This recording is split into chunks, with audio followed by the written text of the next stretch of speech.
Сәлеметсіздер ме, құрметті көрермендер, каналымызға қош келдіңіздер. Әлемдегі және Қазақстандағы жаңалықтарды алғашқылар қатарынан біле отырғыңыз келсе, арнадағы подписация және бір ғана лайк түймесін баса отыруды ұмытпаңыздар. Лайк басқан қолдарыңыз дерт көрмесін. Ал ендеше бастадым. Қазақстанның халық әртісі Роза Рымбаева жолдасы Тасқын Оқаповтың қайтыс болған күнін еске алды.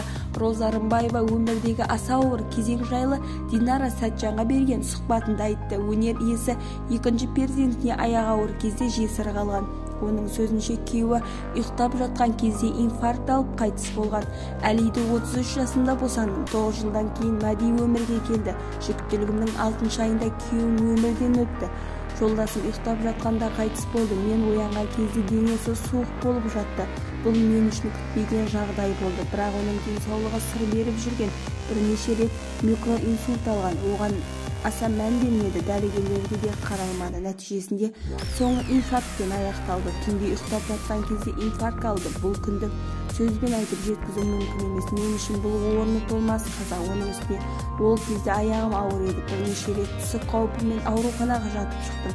Сол қиын кезде әлемде ішімдегі баламды ойладым. Босанып ұлымды өмірге әкелу үшін бар күш-жігерімді салдым.